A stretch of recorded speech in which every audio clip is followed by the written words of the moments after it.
Welcome everyone, I'm Spiro. Thanks for tuning in.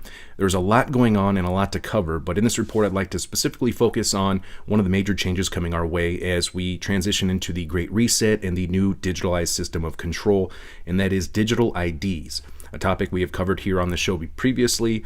I'll leave links for some in-depth reports on that regarding the UN's work with the Gates Foundation and ID 2020, among many others, to establish a digital identity and birth registration for everyone on the planet under Sustainable Development Goal 16.9, which is part of the UN's 2030 agenda.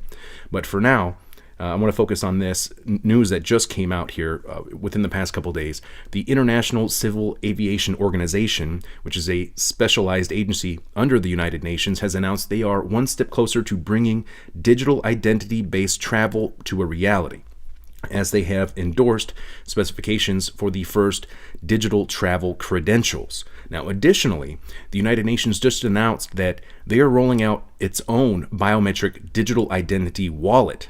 As you can see here on Biometric Update, the UN Digital Solutions Center is a pilot project for the World Food Program, which is a United Nations program, and the United Nations High Commissioner for Refugees and the United Nations International Computing Center, which I have reported on previously, that was very instrumental in the development and implementation and rollout of 5G almost a decade ago.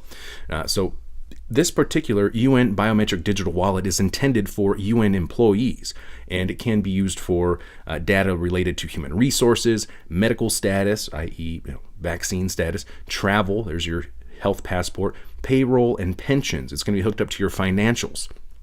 Now, this can also be used for onboarding new employees or helping transition those who are leaving or retiring away from the organization. Now, here is a quick promo video.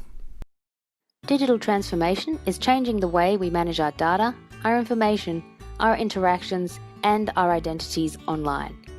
The United Nations is ready to digitally transform how it deals with identity, with a system to streamline information sharing, daily workflows, access to platforms and buildings, operating across agencies, by providing its personnel with a universal, system-wide identity solution.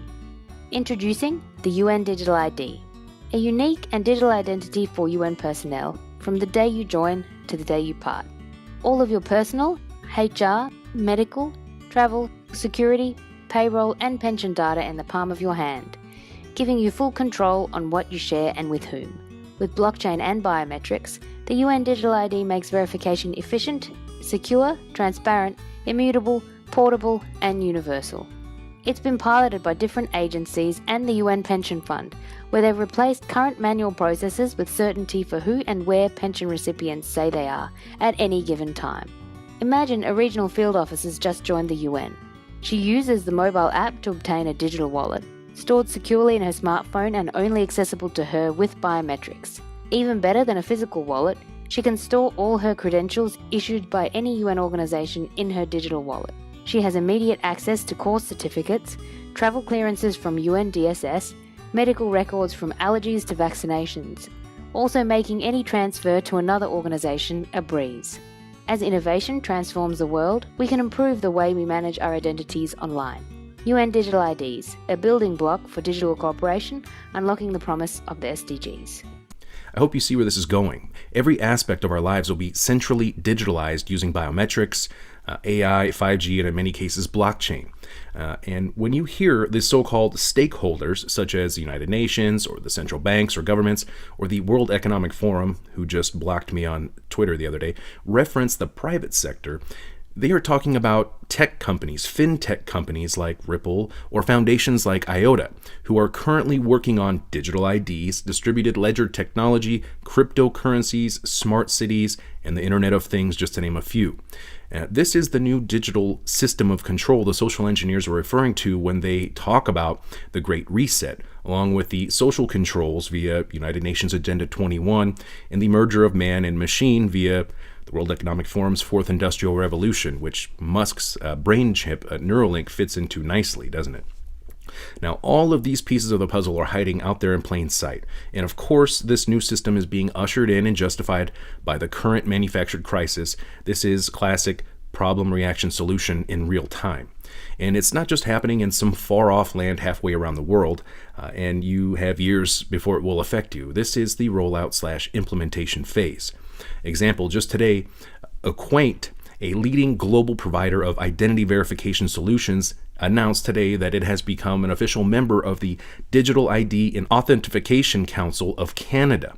And when you look at their partners, it's crypto exchanges, credit card companies, banks, and what are they interested in? Well, it says right here, document authentication, behavior data, biometric verification, liveliness detection, transactions, your personal data, digital footprint. And what industries are they working in? Well, currently they're working in retail, telecom, health, finance, banking, transportation/travel, government, and border controls. All of these aspects will be part of your digital identity, including your credit and possibly social credit scores. Just today, they announced a partnership with Canada's government. So this is moving forward day by day.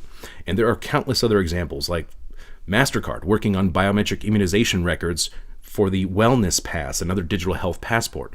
Now, why would a credit card company be interested or concerned about your current immunization status? I'm sure you can see or imagine where this may be going.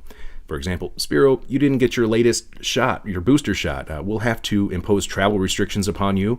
You can't go to work, and we're going to freeze your assets or your payments until you comply. Is that really too far off? Because it certainly seems that they're setting up the framework for a coercion scheme just like that. They may not have to mandate anything after all if they can encourage you to obey. Now, although we are seeing more talk about restrictions on those who do not comply, for example, for going to pubs or restaurants or even to their places of work, this is in the news this week out of the UK. Now, unfortunately, that's all the time I have for this one. Remember, this manufactured crisis isn't going away by itself. The amount of tyranny people will live under is the exact amount people will tolerate. And the United Nations is making big moves along with a lot of other companies right now heading towards this new digital system of control. I'm Spiro. Thanks for watching.